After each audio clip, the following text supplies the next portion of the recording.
So म चाहिँ अहिले मिरिकको होटल ब्लू लगुन भन्नेमा आएको छु। म खास मिरिक आउनुको पछाडि कारण चाहिँ यो पोस्टर तपाईँले देख्दै हुनुहुन्छ। Second mister Mirik men's physique championship, mister Himalayan body building men physique championship, first woman physique championship 2021 यो इभेन्टमा चाहिँ म आएको। सो मलाई चाहिँ यहाँ साथीहरू हुनुहुन्छ मेरो, विवेकज्यू अनि आशिषज्यूले चाहिँ बोलाउनु भएको। सो आई डोन्ट नो कहाँ हुँदैछ रेजिस्ट्रेसन चाहिँ, यहाँ कता भन्दै थियो। म यो हिमालयन्सको रेजिस्ट्रेसन कहाँ हुँदैछ? मिस्टर हिमालयन मिस्टर मिरिकको रेजिस्ट्रेसन कहाँ हुँदैछ? अलिक उता हुँदैछ। ओके, सो म पुगेँ अब ब्लू लगुन होटलमा चाहिँ, अनि जहाँ चाहिँ यो इभेन्ट भइरहेको छ। आज चाहिँ रेजिस्ट्रेसनहरू वेटहरू हुँदैछ एथलिटहरूको है। सो त्यहाँ चाहिँ म आई एम अलमोस्ट हियर। म पुगेँ। ओके, रेजिस्ट्रेसन हुँदैछ यहाँ चाहिँ। सायद यो भित्र ग्रुमिङहरू पनि हुँदैछ। विवेक मेरोमा कहाँबाट हुन्छ? नमस्ते। खोइ विवेकहरू कहाँ गएछ? आशिष पनि? ए ओके, हुन्छ। ओके, सो म यहाँ आइपुगेँ है त। अब चाहिँ म भित्र के कस्तो हुँदैछ तपाईँहरूलाई अपडेट दिनेछु। आज फर्स्ट डे हो। आज फर्स्ट डे चाहिँ एथलिटहरूको वेटहरू, त्यसपछि उहाँहरूको के कुराहरू सायद है त्यो हुन्छ नि, त्यो फर्मालिटिजहरू भइरहेछ। अनि भोलि चाहिँ प्रपर इभेन्ट छ है त। वाह, दामी। हाम्रो यहाँ चाहिँ हाम्रो त्यो कुकुरहरू छ फ्रोजन ब्यान्डको खतरा बेसिस्ट हुनुहुन्छ चिरपरिचित अनुहार दीप थोकर तामाङ। आज गर्नुपर्छ। सो यो भित्र चाहिँ ग्रुमिङहरू भइरहेछ।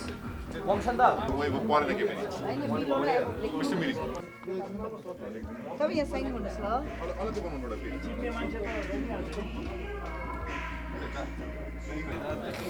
यस कस्तो हुनुहुन्छ सन्चै? एकदम सन्चै। आज म यहाँ आउनुको पछाडि खास मान्छे हो आज। ला वेदरले भयो? वेदरले एकदम यस हजुर ब्रदर आइपुग्नु भयो। धेरै धेरै धन्यवाद हजुर। एकदम उहाँ चाहिँ आशिषजी हुनुहुन्छ अनि एकदमै इन्फ्लुएन्सियल युथ हुन्छ नि मिरिकको चाहिँ। अहिले केही समय पश्चात हामी कुरा गरौँ न ल। हजुर। अलिकति यो विषयमा। सो अहिले चाहिँ रेजिस्ट्रेसन यहाँ रेजिस्ट्रेसन भइरहेको थियो कि पानी परेर। सो भोलि चाहिँ यो जुन इभेन्ट भइरहेछ, इभेन्ट चाहिँ ओपन त्यो हुन्छ नि गार्डनमा छ कृष्णनगरमा मिरिकको। So I am bit worried about that, किन भन्दाखेरि चाहिँ पानी पर्दै हुन्छ, रड्डी हुन्छ नि त्यो मजै जान्छ। अनि आज यसो वेदर हेर्दा अनि चाहिँ पानी पर्ला जस्तो अवस्था लाग्दैछ मलाई चाहिँ। चिसो छ मिरिक अहिले हुन्छ नि, तर जति नै चिसो भए पनि केटाहरूको जोस चाहिँ एकदमै गरम छ। सो फत्ते गर्छ मलाई थाहा छ। एन्ड कुनै पनि इभेन्ट अर्गनाइज गर्नु इज टफ जब हुन्छ। त्यही भएर बिचरा आशिषज्यू अनि हाम्रो विवेकज्यूहरू चाहिँ एकदमै हुन्छ लागि पर्नु भएको छ। सो होप कि दामी हुनेछ इभेन्ट है, अनि यादगार हुनेछ हुन्छ नि, मान्छेहरूले याद गर्नेछ। यहाँ छु अहिले म चाहिँ।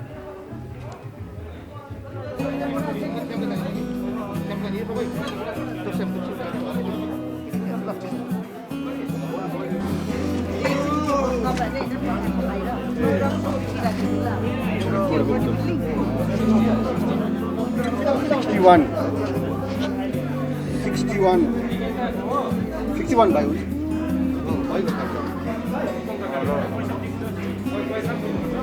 यसमा तपाईँको क्राइटेरिया कस्तो छ? हजुर, कस्तो क्राइटेरिया छ? जस्तो वेट चाहिँ कस्तो, कति वेटसम्म छ? यसमा चाहिँ के हुन्छ भने 65 एबभ र एउटा छ 65 बिलो 65, दुईवटा category body building. Body building छ। बडी बिल्डिङ अरू के इभेन्ट छ? यसमा मेन फिजिक छ, त्यसमा पनि दुईवटा इभेन्ट छ। बिलो 72 त्यहाँ एबभ छ, दुईवटा क्याटेगोरी छ। त्यहाँदेखि वुमेनको पनि त्यो एउटै क्याटेगोरी छ, एउटै क्याटेगोरी। अन्त अर्को चाहिँ पावर लिफ्टिङमा छ, त्यसमा पनि दुईवटा क्याटेगोरी छ, 65 एबभ र बिलो 65।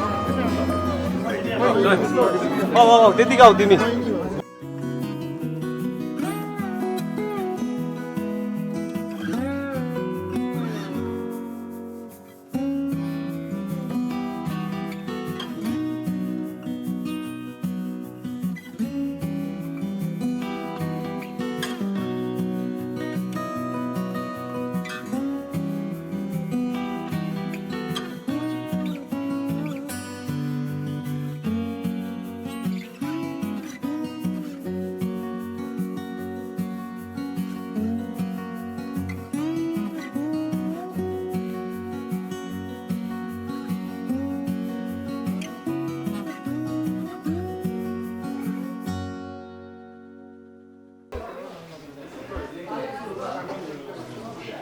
चल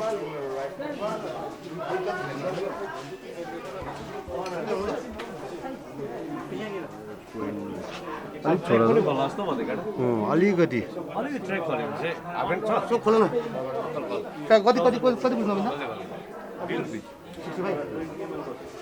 65 कोही केटाको हातमा दिनु नि ठुलो कुरा होइन आएन भने त्यो इजी तिम्रो जस्तो रेडी जिउ छ भने आरामसे 250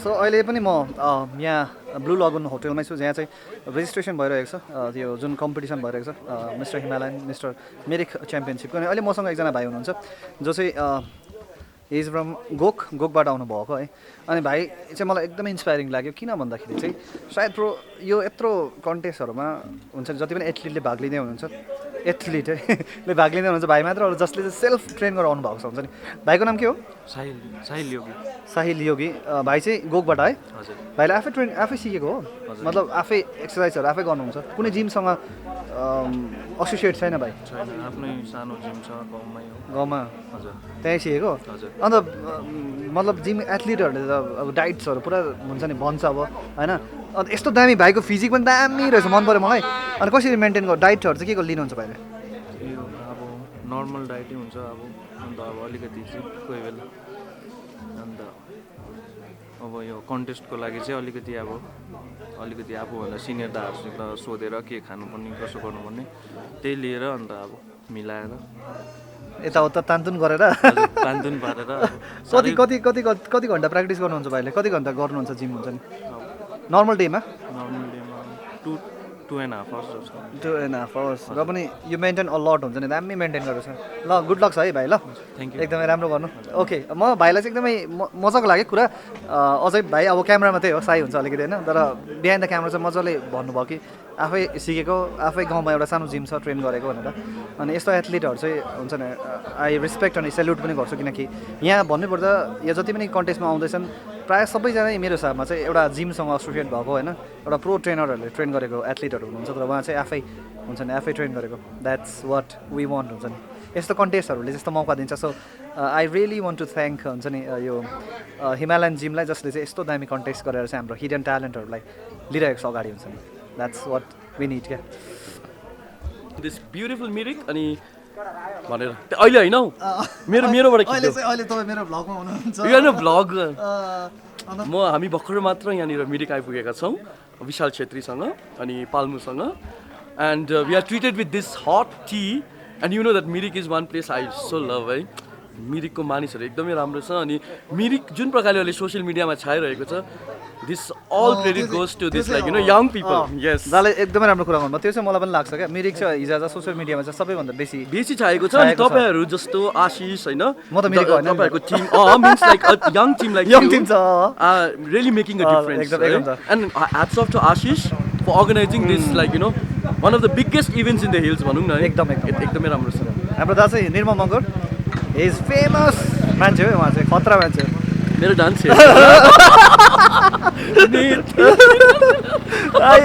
सिक्किम क्रोनिकलको हुनुहुन्छ त एकदमै हुन्छ कहिले खिचिदिनु पर्ने हुन्छ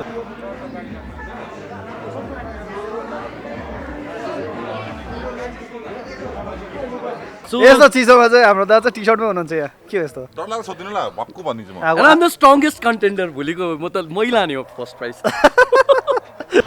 अहिले चाहिँ हामी मिरिक लेकमा छौँ यहाँ चाहिँ भोलिको यो इभेन्ट भइरहेको छ यो भेन्यू हो भोलि यहाँ हुन्छ तर मेन प्रब्लम के छ भन्दाखेरि वेदरले चाहिँ अलिक साथ दिएको छैन अहिले चाहिँ स्टिल डेकोरेसन भइरहेको छ हुन्छ नि है यहाँ डेकोरेसन हुँदैछ अनि हाम्रो निर्मल दा हुनुहुन्छ अहिले है अनि दाको चाहिँ म फुटेज लिइदिनु पऱ्यो भनेर क्यामेरा काम वर्क गरिदिन्छु किनकि उहाँले इन्टरभ्यू लिनुहुन्छ अरे सो त्यो भएर चाहिँ म आइदिएको सो भोलिको भेन्यू चाहिँ हो विवेक यो भोलिको भेन्यू हो ए यहाँ चाहिँ योहरू जजेसहरू गेस्टहरू अलिक उयो चाहिँ पब्लिक चाहिँ बाहिर है मैले त यो भित्र पनि सोचिरहेको थिएन ए अहिले त गार्डनमा सोचिरहेको है वाउ देख्दै हुन्छ सो दामी हुनेवाला छ यो चाहिँ तर त्यही हो हामी चाहिँ प्रे गरिरहेको छौँ कि वेदर चाहिँ राम्रो होस् त्यो बिग्रियो भने चाहिँ फेरि साह्रो पर्छ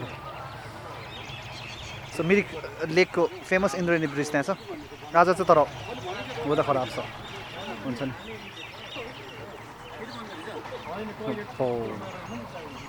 दामी छ त अन्त डेकोरेसन हाइएस्ट रेजोल्युसन हाल्नु न अन्त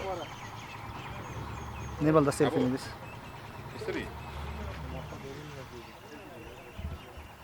यो इन्द्रणी ब्रिज सो भन्नुपर्दा यो जुन कम्पिटिसन भइरहेछ प्रोभाब्ली यो एन्टायर हिल्समा चाहिँ सबैभन्दा ठुलो कम्पिटिसन भइरहेछ हुन्छ नि यो फिटनेसलाई लिएर चाहिँ so really hats up to हाम्रो अर्गनाइजरहरूलाई स्पेसली आशिष तामाङज्यू है जसले भन्नुपर्दा चाहिँ सबले भन्दै हुनुहुन्थ्यो क्या आशिषले चाहिँ डरलाग्दै मिहिनेत गरेर चाहिँ यो इभेन्ट अहिले सफल हुनको लागि भनौँ न अब अलमोस्ट सफल नै भनौँ न अब भोलि त कम्प्लिट पनि हुन्छ अनि बबाले हुन्छ जस्तो छ म भोलि पनि रहनेछु नि भोलिको पनि तपाईँहरूलाई भिडियोमा देखाउने छु है त सो अहिले म ब्लू लगनमा छु अनि आज चाहिँ भन्नुपर्दा चाहिँ फर्स्ट डे हो आज चाहिँ रेजिस्ट्रेसनहरू भइरहेछ एथलिट्सहरूको अनि अहिले मसँग चाहिँ मिस्टर विशाल छेत्रीज्यू अनि विशाल छेत्रीज्यू चाहिँ ब्रान्ड एम्बेसडर हुनुहुन्छ यो इभेन्टको अनि आशिष तामाङज्यू हुनुहुन्छ जो चाहिँ म्यानेजिङ डिरेक्टर है भन्नुपर्दा यो सबै इभेन्ट नै उहाँले हेर्दै हुनुहुन्छ सो स्पेसिफिकली म पहिला चाहिँ आशिषज्यूलाई नै सोध्छु नि त ल भोलिको इभेन्टहरू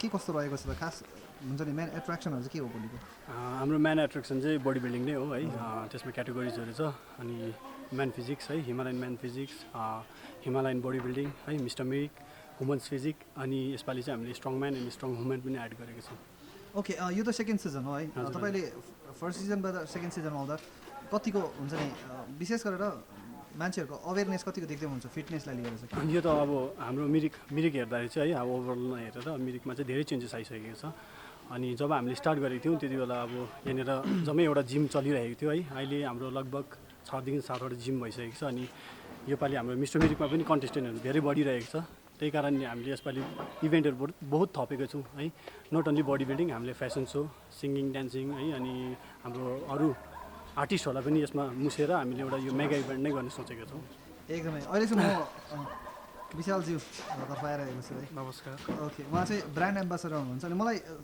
जब मैले थाहा पाएँ कि विशालज्यू चाहिँ यसको ब्रान्ड एम्बेसडर भन्दा मलाई एकदमै खुसी लाग्यो किनकि बेसिकली भन्नुपर्दा यस्ता खालको इभेन्टहरूमा अलिकति हामीले हुन्छ नि बुढो मान्छेहरू राख्छ नि त होइन तर यो बेला चाहिँ विशालजी हुनुहुन्छ एज एकदमै यङ हुनुहुन्छ अनि विशालजी तपाईँले के एक्सपेक्ट गरेर आउनुभएको छ त कस्तो खालके कुराहरू या कस्तो खालके एथलिट्सहरू चाहिँ यहाँबाट यहाँ देख्नुहुन्छ भन्ने हिसाबले आउनुभएको छ त एक्सपेक्टेसन भन्दाखेरि लास्ट इयर म आएकै हो यहाँ है यो मेरो सेकेन्ड टाइम हो र म एउटा भाग्यमानी सोच्छु आफूलाई कि भाइले मलाई आशिष भाइले यति साह्रो रेस्पेक्ट एउटा एथलिटबाट एउटा स्पोर्ट्सम्यानको स्पिरिट सोचेर यहाँ बोलाउनु भयो है र म लास्ट इयर आउँदा एक्चुली मैले एथलिट्सहरू ल्याउनु सकेको छैन 1-2 जना ल्याएको थिएँ तर उहाँहरूको अर्गनाइज देखेर उहाँहरूको एउटा हस्पिटालिटी देखेर जजमेन्टहरू देखेर म पनि आफै मोटिभेसन भएर योपालि मैले 7-8 जना एथलिट्स मेरै जिमबाट पनि लिएर आएको छु है र यो सबैभन्दा ठुलो एउटा प्लेटफर्म हो किनभने एउटा मिरिक सानो जग्गा हो र यो बडी बिल्डिङले गर्दा आज विभिन्न जग्गाबाट जस्तै गान्तोकबाट सिलगढीबाट इभन जयगाउँ भुटानबाट पनि एथलिट्सहरू आइरहेछ र एउटा बेसिक एक्सपोजर पनि हो यो जग्गाको लागि र आउँदो दिनमा हिमालयन जिम र आशिष भाइहरूले एउटा हिस्ट्री क्रिएट अलरेडी गरिसकेको छ र ग्रान्ड अझै हुन्छ भन्ने म आशा छु अल इन्डियाबाट आओस् इन्टरनेसनल एथलिट्सहरू पनि आओस् भन्ने म आशा राख्दछु र भोलिको इभेन्टको लागि सबै कन्टेस्टेन्ट पार्टिसिपेन्टलाई मेरो तर्फबाट अल द बेस्ट स्पिरिट्स हुनुपर्छ एउटा स्पोर्ट्सम्यानको डिसिप्लिन डेडिकेसन हुनुपर्छ बडी बिल्डिङ इजी छैन साह्रो छ एक्सपेन्सिभ स्पोर्ट हो र जति पनि गर्नु हुँदैछ फर्स्ट सेकेन्ड थर्ड जे पनि होला सबैजना जित्दैन सबैजना विनर हुँदैन र यो हामीले सेकेन्ड थर्ड भएर डिमोटिभेट हुने कुरा होइन नेक्स्ट टाइम अझै बेस्ट भएर आउनुपर्छ र I wish all the best to all the participants and all the organisers and Himalayan gym and Ashish भाइ थ्याङ्क यू विशालज्यू एकदमै थ्याङ्क यू आशिषज्यू मलाई निम्तो दिनुभएकोमा है एन्ड गुड लक भन्न चाहन्छु म पनि अहिले धेरै धेरै धन्यवाद मसँग चाहिँ एकदमै इन्फ्लुएन्सियल युथ नेपाली समाजको भन्नुपर्दा चाहिँ रिवेश प्रधानजी हुनुहुन्छ उहाँ बडी बिल्डर हुनुहुन्छ अनि उहाँले धेरै कन्टेस्टहरू पनि जितिसक्नु भएको छ अनि भन्नुपर्दा हाम्रो नेपाली समाजमा सबैभन्दा अब्बल दर्जाको युवाहरूमा उहाँ पनि गनिनुहुन्छ उहाँ चाहिँ भोलिको यो इभेन्टको चाहिँ वान अफ द जज हुनुहुन्छ है पहिल्यै त स्वागत छ हजुरलाई मेरो भ्लगमा मेरो च्यानलमा कस्तो हुनुहुन्छ सन्चै हुनुहुन्छ अनि भोलि तपाईँले जज गर्दै हुनुहुन्छ है कस्तो प्रकारको हुन्छ नि एथलिटलाई चाहिँ तपाईँले चुज गर्ने सोच्नु भएको छ तपाईँले एउटा बडी बिल्डरमा या एउटा च्याम्पियनमा चाहिँ कस्तो खालको कुराहरू खोज्दै हुनुहुन्छ एक्चुली लास्ट इयरको त्यो जजमेन्टमा अलिकति उयो भएको थियो सो दिस इयर हामीलाई भन्नुभएको छ सो अब फिजिकको लेभल खेल्दा अब at least we know what kind of physique present गर्नुपर्ने अनि भोलिको दिनमा चाहिँ ज्यादा मस्कुलर पनि होइन स्मल वेस्ट होस्, सोल्डर रेसियो राम्रो होस्, भिटेपर राम्ररी देखोस्। सो त्यो टाइपकै हुन्छ विनर्सको जिउ। अब अल द पार्टिसिपेन्ट्सहरू त राम्रै छ, जसको राम्रो छ उसले नै जित्नुहुन्छ होला। सो तपाईँले भन्दै हुनुहुन्छ कि प्रिभियस इयर चाहिँ अलिकति त्यो हुन्छ नि त्यो जजेसहरूलाई लिएर अलिकति त्यो है ब्याकल्यास जस्तो भएको थियो लास्ट इयर चाहिँ पुरा कन्ट्रोभर्सियल टाइपको भयो। त्यस्तो भयो भने अब इभेन्ट अर्गनाइजरहरूलाई पनि राम्रो लाग्दैन, प्लस पार्टिसिपेन्टहरू पनि राम्रो हजुर डिमोटिभेट हुन्छ नि त है। द्याट्स वाइ चाहिँ अब योपालि उनीहरूले योपालि चाहिँ तपाईँहरूले फेयर जजमेन्ट गर्नुहुन्छ भने चाहिँ हामी पनि अफिसियली त जज होइन, बट मैले एक्सपिरियन्स गरेर अब 4-5 वर्षबाट नेसनल इन्टरनेसनल स्टेज खेलेर चाहिँ उनीहरूले मलाई भन्नुभयो। सो म बस दिँदैछु अनि हाम्रो साइडबाट चाहिँ फेयर हो, जो राम्रो हुन्छ बेस्टले जित्छ। ओके, तपाईँ जति पनि भिडियो हेर्दै हुनुहुन्छ उहाँहरूलाई के एउटा सन्देश दिनुहोस् न कि विशेष गरेर फिटनेसलाई लिएर चाहिँ कतिको अवेरनेस जरुरत लाग्छ त तपाईँलाई अहिलेको टाइममा चाहिँ, स्पेसली सबै उसलाई भनौँ न युथलाई मात्र नभएर सबै वर्गको मानिसहरूलाई? अब त्यही अब फिटनेस अब लाइफस्टाइलै बनाउनु पऱ्यो होइन। फिटनेसले अब तपाईँ फिट छ भने अब तपाईँ राम्रो हुन सक्नुहुन्छ होइन। अब फिटनेस अहिले निकै अगाडि पनि जाँदैछ, एउटा ठुलो इन्डस्ट्री भइसक्यो होइन। हामी आफ्नो के अरे रोग बिमारीबाट टाढो बस्छ, आफूलाई फिट राख्न सक्छ, अब त्यति हो। एउटा हुन्छ नि रिवेश प्रधान, नेक्स्ट रिवेश प्रधान बन्नको लागि चाहिँ के गर्नुपर्छ त युवाहरूले भन्छ? मेहनत गर्नुपर्छ। Thank you Rivesh. Sahiwal Rai 70 kilogram.